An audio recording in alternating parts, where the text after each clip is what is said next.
जी अस्सलाम वालेकुम। उम्मीद है कि आप सब लोग खैरियत से होंगे। खान साहब ने आज लाहौर में रैली निकालनी है, पाकिस्तान तहरीक इंसाफ की रैली है, लेकिन गुज़िश्ता रात पंजाब की जो निगरान हुकूमत है उन्होंने ये कहा कि लाहौर शहर के अंदर दफा 144 लग गई है। दफा 144 का मतलब ये है कि 4-5 से ज्यादा लोग इकट्ठे नहीं हो सकते, कोई पब्लिक गैदरिंग नहीं हो सकती, इस किस्म का कोई फंक्शन नहीं हो सकता।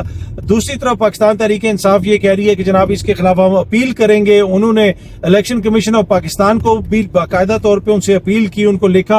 अब इलेक्शन कमीशन ऑफ पाकिस्तान ये कहता है कि हम कल, जनाब आज रैली होनी पर हम कल इसके ऊपर इजलास करेंगे। लेकिन दिलचस्प सूरत हाल ये है कि वो लाहौर जिसके अंदर हुकूमत का ये मौकिफ है कि दहशतगर्दी का खतरा है, लोग ज्यादा इकट्ठे ना हो, और उसके साथ साथ दफा 144 भी लगी और पुलिस जो है वो कानून के मुताबिक इसके ऊपर अमल दरामद भी करवाएगी।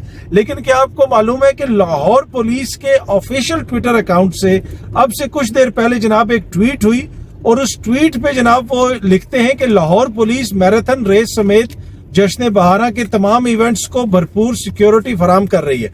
जी हाँ जी, आज 12 मार्च को जब वो ये कह रहे हैं कि दफा 144 नाफिज है और इमरान खान जो है वो नहीं निकाल सकते अपनी रैली, लेकिन वहां पे मैराथन रेस भी हो रही है, PSL का मैच भी हो रहा है, दीगर एक्टिविटीज भी चल रही है और लाहौर पुलिस खुद कह रही है कि मैराथन रेस समेत जश्न बहारा के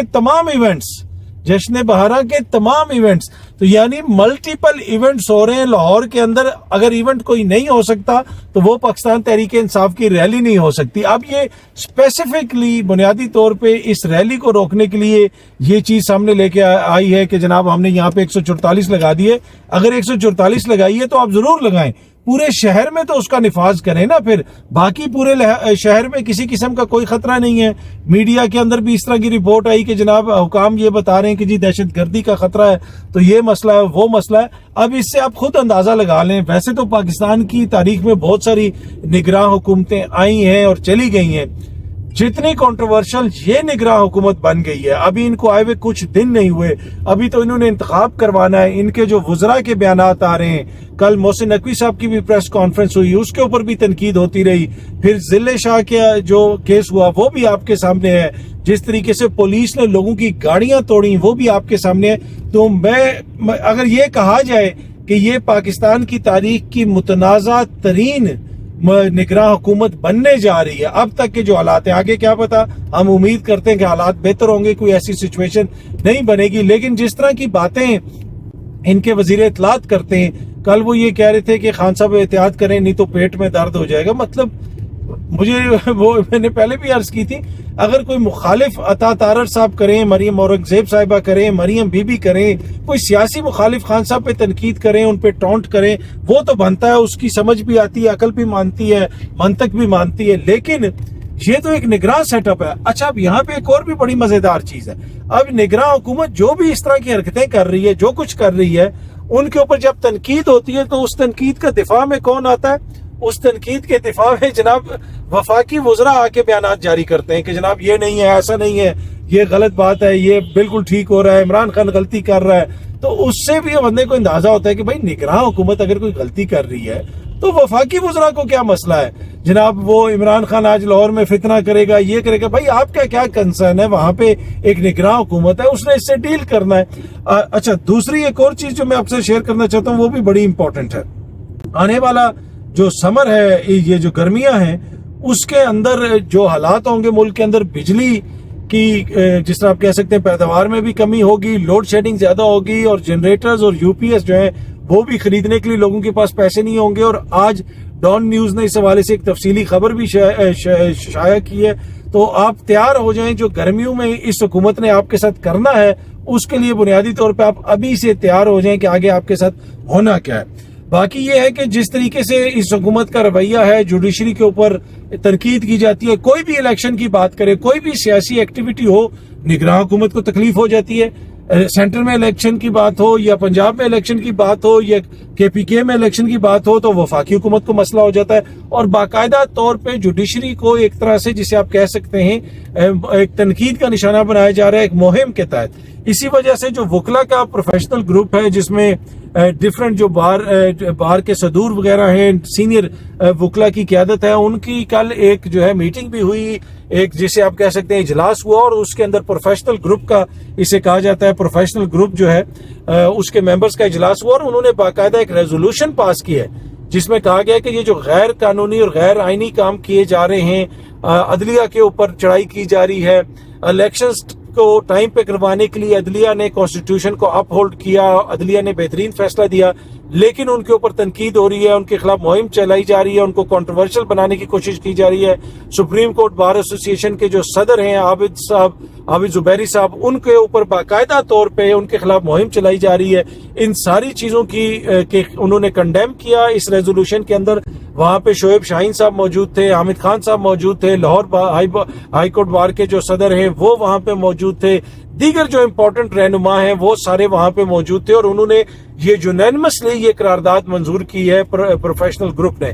मैं थोड़ा सा आपको पढ़ के भी सुना देता हूं, ये जो करारदाद मंजूर हुई है ये है जनाब, the members of professional group are deeply disturbed over the situation in the country, particularly due to the act of certain political leaders and political parties, ठीक है, intending to violate the constitution, कि वो जो certain कुछ जो आपके सियासी leader हैं और सियासी पार्टियां हैं वो आइन को रोंदना चाहती हैं, आइन को रोंदना चाहती हैं और इसकी हम मुजम्मत करते हैं। ये वकला की लीडरशिप ने कहा है। We believe that the provisions of the constitution are clear in matter of timing of elections, and any violation of the same shall have dire consequences for the country. We appreciate the judgment of Supreme Court in interpreting the provision of the Constitution relating to timing of holding of elections according to letter and spirit of the Constitution. तो ये उन्होंने कहा है कि जनाब ये supreme court का जो डिसीजन है वो letter and spirit of constitution के मुताबिक है, क्योंकि इलेक्शंस को टाइम के ऊपर होना है। पर इस वजह से, इस डिसीजन की वजह से सुप्रीम कोर्ट को निशाना बनाया जा रहा है, वकला रहनुमाओं को निशाना बनाया जा रहा है। और इसके अंदर उन्होंने कुछ ये भी कहा कि वो जो वकला रहनुमाएं जिन्हें वकला की बड़ी बरादरी ने रिजेक्ट कर दिया है, जो इंतखाबात में आ रहे हैं, जिनके पीछे कोई नहीं है, वो भी इस अमल के अंदर उनके सहूलतकार बने हुए। तो ये पूरी रेजोल्यूशन एक पास हुई है। एतजाज एहसन साहब ने भी डिफरेंट लोगों से मुशावरत की और आने वाले दिनों में हम देख सकते हैं कि एक बड़ी वकला जिसे मुहिम है उसका आगाज हो सकता है, क्योंकि हुकूमत का जो रवैया है वो आपके सामने है कि निगरान हुकूमत कहती है जी हम इलेक्शन या पॉलिटिकल एक्टिविटी नहीं होने देंगे।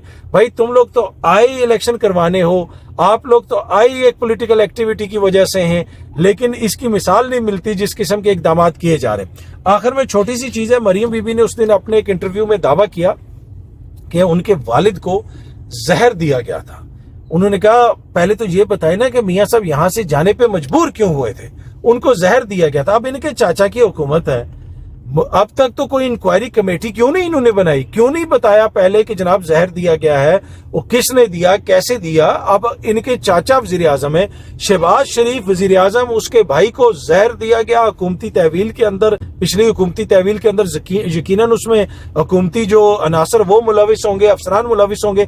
तो अब तक कितने लोगों के खिलाफ इंक्वायरी शुरू हुई है, कितने लोगों को पकड़ा गया है, मुझे तो नहीं पता। ये बड़ी परेशान कौन सूरत हाल है कि क्या शहबाज शरीफ साहब जान के अपने भाई को जो जहर देने का मसला है उसके ऊपर तहकीकात नहीं करवा रहे, क्यों नहीं करवा रहे। मरियम बीबी ने तो इंटरव्यू में कहा, ये नहीं किसी महफिल में, टीवी पे बैठ के कहा कि उनको जहर दिया गया। तो अब इसकी तहकीकात होना बहुत जरूरी है और ये शहबाज शरीफ साहब और उनकी हुकूमत के ऊपर बहुत बड़ी जिम्मेदारी है। आखिर में आमिर मतीन साहब ने जनाब एक खबर कल शेयर की है कि तोशा खाना से तो घड़ियां किसी और ने भी खरीदी हैं। उन्होंने एक और सियासी लीडर का नाम लिया है जो इमरान खान पे तनकीद करती रहती हैं, तोशा खाना। तो आमिर मतीन साहब ने अपने प्रोग्राम के अंदर इस हवाले से बात की और बाकी शायद का खान अब्बासी साहब ने भी एक जगह पे कहा तोशा खाना से लोग लेते रहते हैं, कोई ऐसी चीज नहीं है, उसमें कुछ भी नहीं है, वो अफसरान ही आपको बताते हैं। और उन्होंने कहा मेरे बेटे ने भी ली है, वो क्लिप मैंने उनका देखा। तो ये तोशा खाना में जिसने भी ली होगी, हमें पता है आइन और कानून के मुताबिक ली होगी। मैं ये बिल्कुल नहीं कह रहा किसी ने आइन और कानून तोड़ा है, लेकिन यहाँ पे बताने का मकसद ये है कि ये जो तोशा खाना करते रहते हैं, और मैंने पहले भी आपसे अर्ज की थी, इस केस के अंदर रत्ती बराबर जान नहीं है। ये सिर्फ एक सियासी बयानियां बनाने की कोशिश है, उसके अलावा कुछ भी नहीं है। उम्मीद है कि ये वीडियो आपको पसंद आई होगी। बहुत जल्दी आपसे दोबारा मुलाकात होगी। बहुत बहुत शुक्रिया। Thank you so much.